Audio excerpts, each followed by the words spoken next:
அப்படின்னு. ஹalleluya. அப்படிங்கிற எண்ணம் அநேகருக்கு. ஏன்னா நம்ம சில வேறு இதில் உள்ள திருமணங்கள் வந்துட்டு ஞாயிற்றுக்கிழமை தான் நடக்கும். அப்போ அந்த ஒரே ஒரு செலவு மட்டும் வச்சுருப்பாங்க காலையில். அப்போ நம்ம போகாவிட்டால் எப்படி நம்மை தவறாக நினைப்பார்கள் என்று. ஆனால் இந்த வசனத்தின்படியாக பார்த்தால் அவர்கள் தவறாக நினைப்பதை காட்டில் நம்முடைய தேவன் நம்மை தவறாக நினைப்பார். ஹல்லேலூயா. அப்படின்னு அந்த இடத்துல அதை எல்லாம் விட்டு அதை எல்லாவற்றையும் விட்டு நாம் எதை நாட வேண்டும்? அவரிடத்தில் சேரும்படியாக நாம் நாட வேண்டும். ஹல்லேலூயா. தவிர்க்க முடியாத காரணங்கள் வேறு, அதை இங்கே சொல்லவில்லை. ஏன்னா அது மனுஷனுக்கு வரக்கூடிய காரியங்கள் எல்லாம் உண்டு. ஆனால் நாம் நம்முடைய குடும்பத்தினுடைய காரியங்களுக்காக நாம் நேரத்தை கடத்தி விடாதபடி, நேரத்தை செலவிடாதபடி நம்ம என்ன செய்ய வேண்டும் என்றால் தேவனோடு நெருங்குகிறவர்களாக நாம் மாற வேண்டும். ஹல்லேலூயா. அதைத்தான் இந்த வசனம் சொல்கிறது. எல்லாவற்றையும் ஏன்னா அவர் நம்மை மற்ற ஜனங்களிலிருந்து அவர் நம்ம என்ன செய்கிறார் என்று பிரித்தெடுக்கிறவர். ஹல்லேலூயா. இதுதான் வந்து அடியானுக்கு அநேக அனுபவங்கள் உண்டு. ஏன்னா அநேக தருணங்களில் அவருடைய பிரித்தெடுத்து எதற்கென்று பார்த்தால் அவரோடு கூட சேரும்படியாக, அந்த அன்பை அறியும்படி. இது இந்த வசனத்தை நான் பேசும் பொழுது இந்த அன்பை ருசித்தவர்களுக்கு தான் தெரியும் அதனுடைய ஒரு ஆழமான காரியம். ஆமென். ஆகவே அந்த சீஷனாகவே ஆகுவதற்கு ஒரு மிக அவசியமான காரியம் என்று கேட்டால் நம்முடைய சுயநலங்கள் அதை எல்லாவற்றையும் விட்டு நாம் என்ன செய்ய வேண்டும்? அதைத்தான் அந்த சீஷர்கள் 12 சீஷர்கள் என்ன செய்தார்கள் கேட்டால் எல்லாவற்றையும் விட்டு இயேசுவோடு கூட அவர்கள் வந்து போனார். அவர்கள் காட்டுக்கு போனாங்க, மலைக்கு போனாங்க, கடலில் போனா எங்கே போனாலும் என்ன செய்தார்கள் என்றால் அவரே பின்பற்றி கொண்டிருந்தார்கள். ஹல்லேலூயா. ஆகவே அதற்கு தான் அழைக்கிற சீஷன் என்று சொன்னால் எல்லாவற்றையும் வெறுத்து விட்டு நம்மையே நாம் தாழ்த்தி, ஹல்லேலூயா, நம்மையே நாம் வெறுமையாக்கி சுயநலங்களை எல்லாம் விட்டு நாம் என்ன செய்ய வேண்டும் என்றால் அவரே பின்பற்றுவோமானால் அதற்கு என்ன, அதை பின்பற்றாவிட்டால் வசனம் தெளிவாக சொல்லுது, நீங்கள் சீஷராய் இருக்க முடியாது. நம்ம நேரமே பார்த்த வசனங்கள் எல்லாம் சீஷனாய் இருப்பதற்கு இங்கே இன்னொரு வித்தியாசமாக பேசுகிறார். இப்படியெல்லாம் செய்யாவிட்டால் நீங்கள் சீஷராய் இருக்க முடியாது என்று அவர் சொல்கிறார். ஹல்லேலூயா. மற்ற இடத்துல எல்லாம் சீஷராய் இருப்பீர்கள், அப்படிதானே? நீங்க அன்பு செலுத்தினா சீஷராய் இருப்பீர்கள், நீங்க வந்துட்டு கனி கொடுத்தால் சீஷராய் இருப்பீர்கள் என்று சொன்ன இயேசு நான் இந்த இடத்துல எதை சொல்கிறார் என்று கேட்டால், நீங்க இதெல்லாம் வெறுக்காவிட்டால் எனக்கு சீஷராக முடியாது அப்படின்னா கொஞ்சம் கடினமாக பேசுகிறார் என்று அர்த்தம். ஆமென். இந்த காலை வேளையில நாம் என்ன செய்ய வேண்டும்? நம்மை நாம் நிதானிக்க வேண்டும். ஹல்லேலூயா. நம்மை நாம் நிதானிக்க வேண்டும். இந்த நேரத்தில் கர்த்தர் வந்து பேசுகிறார் என்று அதற்கு இடம் கொடுப்போம். கர்த்தர் நிச்சயமாக என்ன செய்வார்? அவருடைய நோக்கத்தை நம்மை கொண்டு நிறைவேற்றுவார். அதில் ஒரு மாற்று கருத்து இல்லை. கடைசியாக ஒரே ஒரு காரியத்தை மாத்திரம் சொல்லி நிறைவாக்கலாம் என்று நினைக்கிறேன். எடுத்துக்கொள்ளலாம். மத்தேயு அதனுடைய 28வது அதிகாரம். ஹல்லேலூயா. மத்தேயு அதனுடைய 28வது அதிகாரம் அதனுடைய 19வது வசனம். இதற்குத்தான் நாம் அழைக்கப்பட்டிருக்கிறோம். சீஷன் ஆகிறதற்குரிய கடைசி காரியம் பாருங்க. ஆமென். நீங்கள் புறப்பட்டு போய் பிதா குமாரன்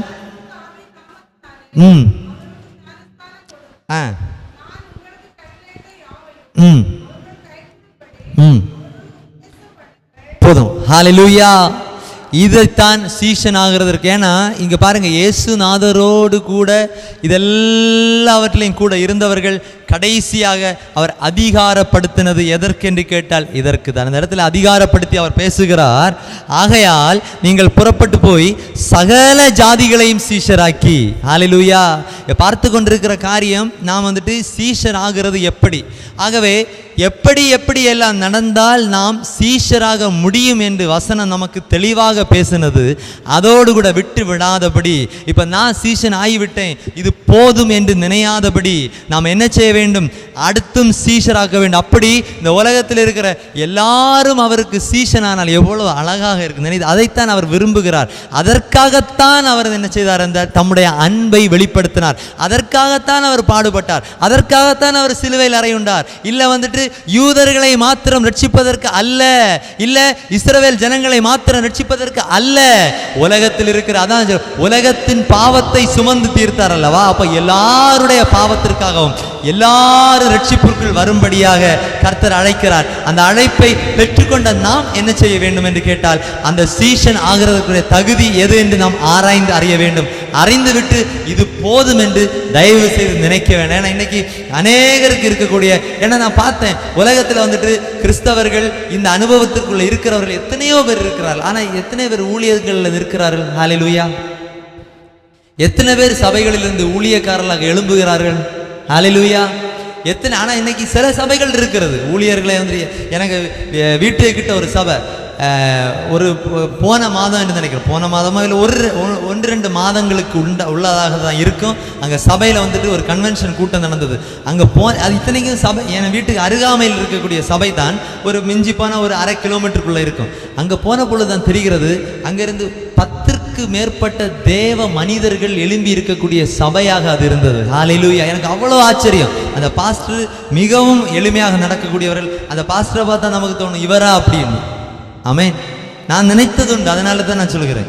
ஏன்னா அந்த நாட்களில் வந்துட்டு நான் குறைவாக நினைத்தது உண்டு. இந்த இடத்துல நின்று பேசுவதற்கு எனக்கு எந்த வெட்கமும் இல்லை. அந்த இடத்துல தான் கர்த்தர் என்னை கொண்டு வருகிறார். ஹல்லேலூயா. அதை தான் நான் பெருமையோடு நான் சொல்லுகிறேன். ஏன்னா எந்த இடத்த வந்துட்டு சிறுமையாக நினைத்தனோ அதுதான் வழி அப்படின்னு சொல்லி கர்த்தர் கொண்டு வந்தது இப்பொழுது உணர முடிகிறது. ஹல்லேலூயா. அப்ப அந்த சபையை நினைத்து நான் கர்த்தரை மிகவும் அதிகமாக நான் ஸ்தோத்தரித்தேன். ஏன்னா அந்த சபையிலிருந்து 10 ஊழியர்கள் எழும்பி இருக்கிறார், அதுவும் வல்லமையான ஊழியர்களாக இருக்கிறார்கள் என்று கேட்டால் எனக்கு பயங்கர ஆச்சரியம். அந்த சபை இன்னைக்கு சின்ன சபையாக தான் இருக்கு சபை. ஏன்னா இந்த நாட்களில் அநேக குற்றம் கூறுகிறது அல்ல, அநேக சபை கட்டிடத்தில் தான் என்ன செய்கிறது, பெருசாகி கொண்டே இருக்கிறது. ஆத்துமாக்களை உள்ள கொண்டு வரணும், அநேகரை உள்ள கொண்டு வரணுங்கிற நினைவுகள் இருக்குது. ஆனால் ஊழியர்கள் எத்தனை பேர் உருவானார்கள்? ஹல்லேலூயா. அந்த சபை இன்னைக்கு ரொம்ப சின்ன சபையா இருக்கிறது. அந்த சபையிலிருந்து இத்தனை தேவ பிள்ளைகள் எழும்பி இருக்கிறார்கள் என்று கேட்ட பொழுது கர்த்தரை நான் உண்மையிலே மகிமைப்படுத்தினேன். இப்பொழுது எனக்கு அவ்வளவு சந்தோஷமாக இருக்கிறது. இதைத்தான் இந்த சபைக்கும் கர்த்தர் விரும்புகிறார். இந்த சபையில கேட்டுக்கொண்டிருக்கிற பெற்றோர்கள் நீங்க என்ன செய்ய வேண்டும்? பிள்ளைகளை அதற்கென்று ஆயத்தப்படுத்த வேண்டும். பிள்ளைகள், வாலிப பிள்ளைகள் என்ன செய்ய வேண்டும்? இந்த வாஞ்சை உங்களிடத்தை உருவாக வேண்டும். சீசன் ஆகிறது மாத்திரமல்ல, நம்ம எதற்காக கர்த்தர் அழைக்கிறார் என்று கேட்டால் ஒரு கூட்டத்தை நமக்கு. ஏன்னா இந்த நாட்களில் பார்த்தீங்கன்னா வசனம் அதான் சொல்கிறது. ஏன்னா இந்த நாட்களில் வந்துட்டு அறுவடை மிகுதியாக இருக்கிறது. ஆட்கள் கொஞ்சம் நம்ம அவர்கள் பார்க்குறப்ப வந்துட்டு எங்கே பார்த்தாலும் கூட்டங்கள் நடக்கிறது, எங்கே பார்த்தாலும் சுவிசேஷங்கள் நடக்கிறது. அதை கொண்டு ஏதாவது நடந்துதான் என்று கேட்டால் நடந்த காரியங்கள் சொல்லிருக்கு. ஏன்னா இதன்படி நிற்கிறவர்கள் குறைவாக இருக்கிறார்கள். ஏன்னா பிரசங்க மைக்கெடுத்து பேசிக்கொண்டிருக்கிற எல்லாரும் பயங்கரமான பட்டவர்களாக கேட்டால் இல்லை. ஹல்லேலூயா. கிருபை பெற்றவர்கள். அந்த கிருபை எப்படி பெறுகிறது என்று கேட்டால் இந்த நிலைத்திருந்தால் மாத்திரமே. ஹல்லேலூயா. இந்த கற்பனைகளின்படி நடந்தால் மாத்திரமே அவருடைய நாம மகிமைப்படும், இல்லாவிட்டால் அவருடைய நாம மகிமைப்படாது. ஆகவே இந்த கற்பனைகளின்படி நாம் நடக்கிறதற்கு நாம் என்ன செய்ய வேண்டும்? வசனத்தை நாம் கை கொள்ள வேண்டும். வசனத்தை கை கொள்வோமானால் கிருபையாக கர்த்தர் என்ன செய்வார் என்றால் நம்மை அவர் நடத்துவார். ஹல்லேலூயா. அதுல எந்த விதமான மாற்று கருத்துமே இல்லை.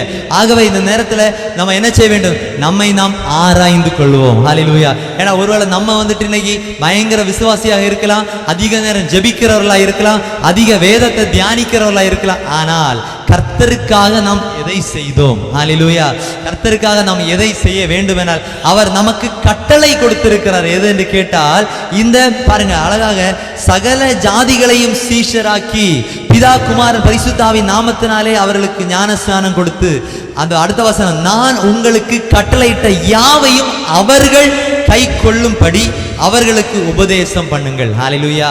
உபதேசம் பண்ணுவது எழுப்பும், ஆனா உபதேசத்தின்படி நடக்கிறது. நடந்தால்தான் இந்த உபதேசத்தை என்ன செய்ய முடியும்? பேச முடியும். ஆகவே கர்த்தர் கிருபையாக நாம என்ன முதலாவது உபதேசத்தின்படி நடக்கிறவர்களாக நம்மை மாற்றுகிறார். இரண்டாவதாக உபதேசம் செய்யும்படி நம்மை அதிகாரப்படுத்துகிறார். இந்த இடத்துல வெறும் சீசனா போ என்று கர்த்தர் சொல்லி விடல. அதான் ஒவ்வொரு வசனத்தை நீங்க பார்க்கும் பொழுது, இந்த வசனத்தை கற்று தியானிக்கும் பொழுது கர்த்தர் பேசுகிற காரியம், அந்த வசனத்தை குறித்த காரியம் ஒன்றில் அதனுடைய முன்பகுதியில் இருக்கும், இல்லாட்ட அதனுடைய பின்பகுதியில் இருக்கும். தியானிக்க தியானிக்க அதனுடைய விடையை கர்த்தர் அதிலே தருகிறார். ஹல்லேலூயா. ஏன்னா முன்னாடி எனக்கு இந்த பழக்கம் கிடையாது. எனக்கு வேத புஸ்தகம், ஒரு பழைய புஸ்தகம் உண்டு, அதை எடுத்து பார்த்தா சங்கீதம் மட்டும் வெளியில சாடி கிடக்கும். ஹல்லேலூயா. ஏன்னா அதிகமாக படிச்சு படிச்சு படிச்சு காலையிலையும் சாயந்தரம் சங்கீதம் இப்படி சும்மா எடுக்கும்போது சங்கீதம் தான் வரும். ஏன்னா அது மட்டும்தான் இந்த குடல் சாடினது மாதிரி வெளியில கொஞ்சம் அப்படி தள்ளி கிடக்கும். இந்த நாட்களில் தான் கர்த்தர் கற்றுத்தருகிறார். வசனத்தை தியானிக்கும் பொழுது வசனம் பேசுகிறதெல்லாம் பயங்கரமான காரியங்களாக இருக்கும். நான் நிச்சயமாக நம்புகிறேன் இங்கேயும் அப்படிப்பட்ட, ஏன்னா நீங்கள் எல்லாம் எழுதுகிறத பார்க்கும் பொழுது அது தெரிகிறது. அவ்வளவு தூரம் நீங்கள் வந்துட்டு இதில் வாஞ்சை உடையவர்கள், வசனத்தில் தேறினவர்கள் என்று நான் நம்புகிறேன். ஹல்லேலூயா. ஆகவே இந்த வசனம், இந்த உபதேசம் என்ன நம்ம செய்கிறது? இந்த முதலாவது உபதேசத்தின்படி நடந்து வசனம் நமக்கு கற்றுத்தருகிறது. அடுத்ததாக உபதேசம் செய்யும்படி கர்த்தர் நம்மை அதிகாரப்படுத்துகிறார். ஹல்லேலூயா. இந்த மதிய வேளையில கர்த்தர் நிச்சயமாக நம்மோடு கூட இடைப்பட்டு கொண்டிருக்கிறார். அதுல ஒரு மாற்று கருத்துமே இல்லை. ஏன்னா ஒரு வசனத்தை மாத்திரம் சொல்லி முடிக்கலாம் என்று நினைக்கிறேன். இந்த வசனம் அடியானோடு மிகவும் இந்த தியானித்த பொழுது அழகாக பேசினது இதே யோவான் அதனுடைய 15வது அதிகாரம் 16வது வசனம். நீங்கள் என்னை தெரிந்து கொள்ளவில்லை. ஹல்லேலூயா. நாம் அவரை தெரிந்து கொள்ளவில்லை. ஆமென். ஹல்லேலூயா. நான் உங்களை தெரிந்து கொண்டேன். ஹல்லேலூயா. அவர் நம்மை தெரிந்து கொண்டபடியினால தான் நாம என்ன செய்தோம், இந்த சபையில வந்து அழகான சபையை நமக்கு தந்திருக்கிறார். இந்த சபையில வந்துட்டு பாஸ்டர் சொன்னாங்க, இன்னமும் அநேகர் உண்டு, கன்வென்ஷனுக்கு போயிருக்கு, அதுக்காக ஸ்தோத்திரம். ஆகவே இந்த ஒரு சபை கூடி வருதலை கர்த்தர் நமக்கு தந்திருக்கிறார். இதுல நம்ம என்ன செய்வோம், ஒரு மனமா இருந்து செயல்பட கர்த்தர் நம்மை அழைக்கிறார். ஹல்லேலூயா. ஆகவே நம்ம என்ன செய்வோம், அவர் நம்மை வந்துட்டு நாம் அவரை தேடி போகவில்லை. ஹல்லேலூயா. அவர் நம்மை தேடி வந்தார். ஹல்லேலூயா. நாம் அவரை தெரிந்து கொள்ளவில்லை. பாருங்க, இது எவ்வளவு பாக்கியமான ஒரு வசனம் இல்லையா? சில இடங்களில் வந்துட்டு இன்னைக்கு உலக பிரகாரமா பார்க்கும் பொழுது வேலைக்கெல்லாம் போகிறவங்க சொல்ல, நாங்க வேலை ஒன்று தேடி போகலை, அவர்களே வந்து நம்மளை அழைத்து கொண்டு போனாங்க. படித்து முடித்த உடனே கேம்பஸ் செலெக்ஷன் வைத்து அவர்களே வந்து அழைத்து, அது எவ்வளவு நம்ம சந்தோஷமாக சொல்லுகிறது உண்டு இல்லையா? அப்படி என்று கேட்டால் இந்த வசனம் அந்த காலை வேளையில் அதான் நமக்கு சொல்லுகிறது, நீங்கள் என்னை தெரிந்து கொள்ளவில்லை, அவரே சொல்லுகிறார், நான் உங்களை தெரிந்து கொண்டேன் என்று. பாருங்க, இந்த பாக்கியத்தை விட வேறு ஒரு பாக்கியமும் இல்லை. ஹல்லேலூயா. இந்த அண்ட சராசரத்தையும் படைத்து வானத்தையும் பூமியை உண்டாக்கின சகல அதிகாரம் படைத்தவர் நம்மை தெரிந்து கொண்டிருக்கிறார். அதற்கு என்ன தகுதி நம்மிடத்தில் அவர் கண்டார்? ஹல்லேலூயா. ஒரு தகுதியுமே இல்லை, பாத்தீங்களா? ஆனால் கிருபை. ஹல்லேலூயா. அந்த கிருபையினால் அவர் என்ன செய்கிறார், நம்மை தெரிந்து கொண்டார். ஆகவே நம்முடைய உள்ளங்களில் நாம் இந்த காலை வேளையில பேசுவோம். உள்ளங்களில் நாம் வந்துட்டு இந்த வசனங்கள் நம்முடைய உள்ளத்துல வந்துட்டு நிச்சயமாக வந்துட்டு பேசுகிறது என்று நம்புகிறேன். ஏன்னா இந்த வசனம் இதுவரை ஒருவேளை நம்ம வந்துட்டு எதையும் செய்யாதவர்களாக இருக்கலாம், ஆனால் இந்த நேரத்தில் ஒப்பு கொடுப்போம், ஏதாகிலும் அவருக்காக செய்ய வேண்டும் என்று. ஹல்லேலூயா. ஏதாகிலும் ஒன்றுமில்லை, பிறருக்காக முடிந்த அளவு சுவிசேஷத்தை அறிவிக்கலாம். அதுவும் முடியலை. சில ஆட்களுக்கு வந்துட்டு ஒருவேளை வந்துட்டு மனசு கஷ்டமா இருக்கும், நம்ம போய் எப்படி அந்த இடத்துல பேசுகிறது. போன வாரத்தில் 2 வாரத்துக்கு முன்னாடி வீட்டுக்கு போய் கொண்டிருக்கிற வழியில அந்த இடத்துல பார்க்கும் பொழுது ரோட் சைடில் நின்றுட்டு ஒரு 10-15 பேர் இருக்கும், மகிமையாக தேவனை ஆராதித்து கொண்டிருக்கிறார். அது அந்த ஊழியம் பாருங்களேன், அது எவ்வளவு பயங்கர. அது வந்துட்டு நமக்கு வந்துட்டு இந்த நாட்களில் நல்ல வாய்ப்புகள் வசதிகள் இருந்தும் நாம் வந்து என்ன செய்கிறோம், சுயநலங்களாக இருக்கிறோம். என்னையும் சேர்த்து தான் சொல்கிறேன். அந்த இடத்துல பப்ளிக் கூடுகிற இடத்துல அப்படி அழகாக வந்து நின்று சுவிசேஷத்தை அறிவித்து ஆராதித்து கொண்டிருந்தார். சுவிசேஷம் அறிவிக்கிற நிறைய இடத்துல பார்த்துருக்கிறேன், ஆராதித்து கொண்டிருந்தார். ஒரு 3-4 பேர் நின்று மகிமையாக ஆராதித்து கொண்டிருந்தார்கள். ஹல்லேலூயா. அப்போ இந்த நாட்களில் வெட்கப்படாதபடி பேச கர்த்தர் அவர்களை ஏற்படுத்தியது. சில இடங்களில் வந்துட்டு பைபிளை கொண்டு போறதுக்கு வெட்கமா இருக்கும் இல்லையா, கூட்டங்களுக்கு போறதுக்கு வெட்கமா இருக்கும், கன்வென்ஷனுங்களுக்கு போறதுக்கு வெட்கமா இருக்கும். இப்படி வெட்கப்பட்டவன் தானா? ஹல்லேலூயா. ஆனால் இந்த நாட்களில் வாஞ்சையோடு போகும்படி ஹல்லேலூயா கர்த்தர் கிருபை செய்திருக்கிறார். ஆமென். அதே தான் உங்களுக்கும் கர்த்தர் செய்ய வல்லவராய் இருக்கிறார். நீங்க எல்லாரும் தேர்ந்தவர்கள், ஆனாலும் யாரு என்று வேண்டாம், ஒருவர் யாருடைய உள்ளத்தில் ஆனால் கர்த்தர் நிச்சயமாக பேசுகிறார் என்பதை நான் விசுவாசிக்கிறேன். இந்த நாட்களில் வேறு ஒன்று நாம் செய்ய வேண்டாம், பிறருக்காக ஜெபிக்கிறவர்களாய் மாறுவோம். ஹல்லேலூயா. அது எப்படி என்று கேட்டால், நமக்காக நாம் எவ்வளவு ஜெபிக்கிறோமோ அதே போல பிறருக்காக நாம் ஜெபிக்க வேண்டும். ஹல்லேலூயா. அப்படிதான். ஏன்னா இன்றைக்கு சில கட்டுகள் அடியானுடைய வாழ்க்கையில் எப்போ போனது என்று கேட்டால், பிறருக்காக ஜெபித்த பொழுதுதான் போனது. ஹல்லேலூயா. அடியானுடைய கட்டு எப்பொழுது போனது? இதே கட்டில் கிடந்தவர்களுக்காக ஜெபித்த பொழுது. ஹல்லேலூயா. கர்த்தர் பயங்கரமான காரியங்களை செய்தார். ஆமென். இந்த காலை வேளையில அதற்காகத்தான் நம்மை அழைத்தார்.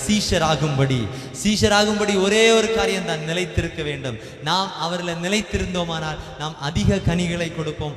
இதை கண்டு கர்த்தருடைய நாமம் மகிமைப்படும்படியாக இந்த காலை வேளையில நம்மை அழைத்திருக்கிறார். ஒரு விசை அப்படியே நம்மை தாழ்த்துவோமா? ஹல்லேலூயா. ஆமென். ஹல்லேலூயா. முடிந்தவர்கள் முழங்கால்